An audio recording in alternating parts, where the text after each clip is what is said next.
Okay, so then the next thing about punishment is I said that sometimes when you've tried everything else, you can try punishment. You have to justify it that you've tried other things. You're not immediately going to, oh, you're in trouble, check mark by your name. You are using other methods, but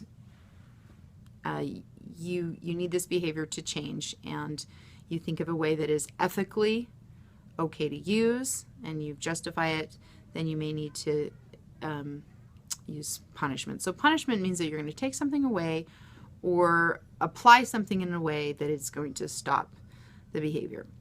So for example, I had a student who was trash talking like, I hate you, I hate school. Every time he'd get mad, I don't want to do this, I hate school. And this was a very high functioning student. And I had tried ignoring that, and I had tried, talking about what's expected, but it just kept happening. He just wasn't getting through to him that it's not okay to trash talk. And it wasn't getting through to him that, it doesn't affect me, so he's still doing it. He's doing it for his own, it's self-maintaining. I'm not paying attention to it. So it's self-maintaining to just, burst these things out, but it's socially inappropriate. So I do need to do something about it. Because that's my job, to teach people to control what they say sometimes. So for this student, every time as we're working, he'd say, I want to do this. I'd be like, oh, great, that's great.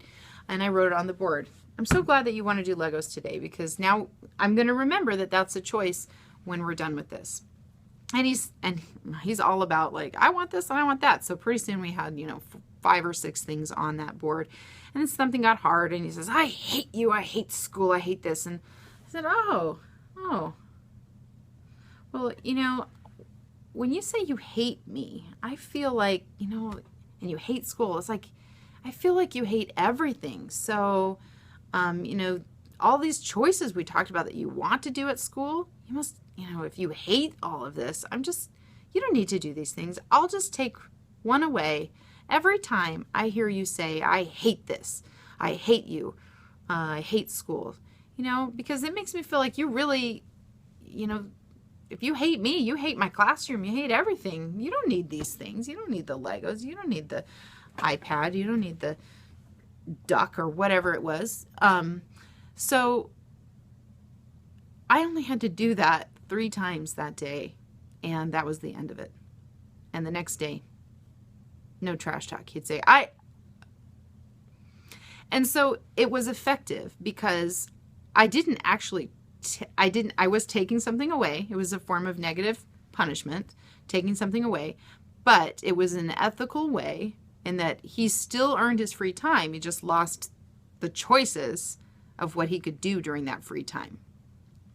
So I felt like that was one time where punishment worked.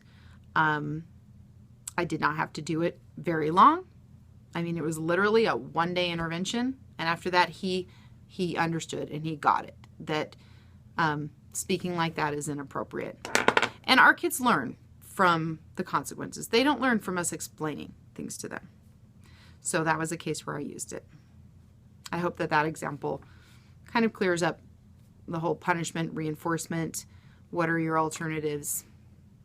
Because you have to start thinking out of the box sometimes.